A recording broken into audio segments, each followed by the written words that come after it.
Guys, para sa latest update natin dito kay Itel, yan. Ito na po yung mga i-update natin sa inyo. Andito po ang tablet ni Itel, ang kanilang Vista Tab 30 Pro. Guys, pwede lagyan ng SIM yan ha. Then, ang kanila pong keypad, o yung pinaka basic phone. Ang kanila pong Neo R60 Plus 4G na pwede natin gawing pang hotspot. O, yan, babalikan natin. At ang kanila pong A50 4G, naka 64GB. Ang P55 5G, kung naghahanap tayo ng pinakamurang 5G. Yan. Tapos guys, ito naka-sale lang kanilang RS4. Yan. Tapos P65 na mababa na rin ang price, S24 16256 at ang kanilang S25 series. Andito ang S25 at ang S25 Ultra. Guys, ito umpisahan natin ang kanilang update dito sa kanilang sa budget muna tayo na basic phone. Ito guys, mahalaga to. Kasi hindi lang to basta keypad. Kasi ito po ay medyo malaki ng screen at naka Wi-Fi hotspot na rin. So lagyan natin ng SIM na may load. Pwede na po tayong kumonect dito pang internet. Ayan, Neo R60 Plus. Ito guys ay presyo po nito ay 1,099 o 11. So kung naghahanap po tayo ng extra phone. Tapos guys, ito punta muna tayo sa tablet ni Itel. Medyo malaki guys to ha. Ito po para sa kanyang specs. Bigyan po kayo ng idea sa size ng screen nito. Ito ay mayroong size ng screen at 13 inches. So medyo malaki guys yun ha. 13 inches. Naka 2K resolution po yung kanyang crystal clear display. So sa mga gamer, tamang-tama din ang kanyang Vista Tab 30 Pro. Kasi ito po ay naka Helio G99 Ultimate. Sa battery, kung mabibitin pa po tayo, no worry kasi ito ay merong 10,000 mAh na mega battery. Medyo manipis din po ito kasi itong si Vista Tab 30 Pro ay 7mm ultra thin design. So napakanipis din. Tapos ang kanya pong camera, meron siyang 13 megapixel po para sa kanyang rear camera at 8 megapixel po yung kanyang front camera. Bali ang variant na hawak natin, check po natin guys. Yan, ang variant po nito, yan, para sa kanyang RAM and ROM o yung internal storage po nito.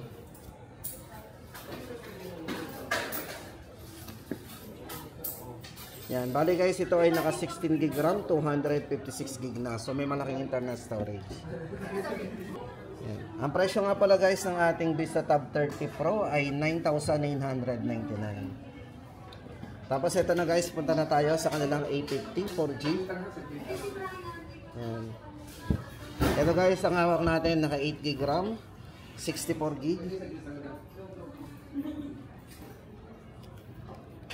Para po sa size ng screen nito guys, naka 6.6 inches. Display with dynamic bar. Battery, 5,000 mAh battery. Naka Type-C na din. Sa camera, 8 megapixel at para sa main camera niya at 5MP naman sa front camera.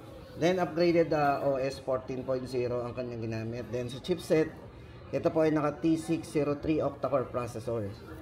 Then for security, naka side mounted fingerprint na rin. Yan. Presyo po ng ating Itel A50, 3,099 guys. 3,099 o 3,1 lang. O, diba? Tapos ito naman guys, kung hanap natin ay 5G. Pinakamurang 5G, ito po yung kanilang P55 5G. Pero guys, bago lang din to. Medyo latest po yung model na to. Kasi ito yung pinakamurang 5G natin. Itong si Itel P55 guys ay, itong hawak natin naka 6+6 ang RAM. 128 internal storage. Pagdating sa processor, si P55 5G ginamitan ng D6086 nanometer 5G processor. Camera, meron na rin siyang 50 megapixel AI camera sa main camera niya. At naka fast charge na din, 18 watts fast charge po yan. Yan, para po sa ating latest price update, 12GB RAM, 128 Itel P55 5G. Yan, guys, ito para sa presyo natin.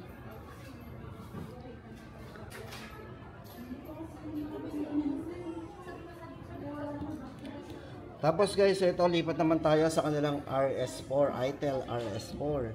Ito guys, para sa update natin, kung sa mga naghahanap po dyan ng budget na gaming phone dito kay Itel, Ito po yung kanilang ITEL RS4 na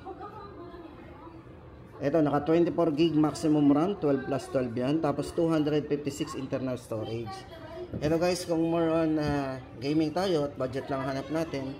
Ito po, pagdating sa chipset, ito ginamitan ng Helio G99 Ultimate gaming processor at naka 45 watts na rin para sa kanyang ayan, power charging o ultra charge yan.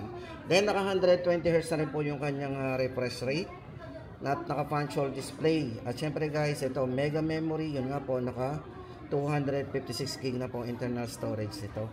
Then sa battery, meron siyang 5,000 mAh battery na din. Yan.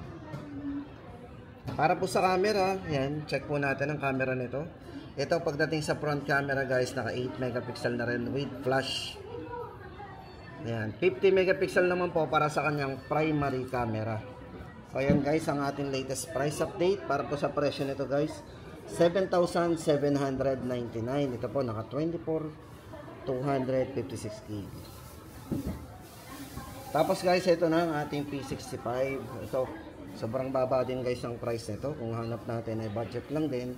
Si ITEL P65 po, ito po ay naka 8 gb RAM, 128. Ito po yung naka Power Master, yan, 120 Hz na rin po kasi yung screen refresh rate nito.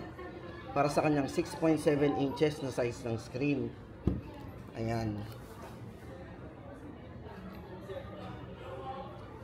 Ito guys, pagdating sa design, ito po yung merong cyber design. Check na po yung design niya. Then 5,000 mAh battery, naka Type-C na rin. At syempre guys, naka 50 megapixel po para sa main camera. At front camera naman ito is 8 megapixel. Naka 18 watts fast charging na rin, naka Type-C. Upgraded OS 14.0 system. For security, side fingerprint sensor. Siyempre guys, supported to 2G, 3G, and 4G network. Yan. P65, price po nito 4,399. At ito na guys ang kanilang S24. Ito guys, sa mga naghahanap po ng S24, ito po yung naka 16 gb RAM, 256 gb. Ito kay ITEL. Ito guys, kung more on camera tayo, tamang-tama sa inyo to kasi ang camera po nito ay naka 108 megapixel na po ang camera niya sa main camera. Pagdating sa processor, ito ay ginamitan ng Helio G91 at yung kanyang screen refresh rate is naka 90 Hz na po yung screen refresh rate. At very handy guys, ito naka 6.6 inches ang size ng screen. Pagdating sa charging, naka 18 watts fast charge at naka Type-C na rin.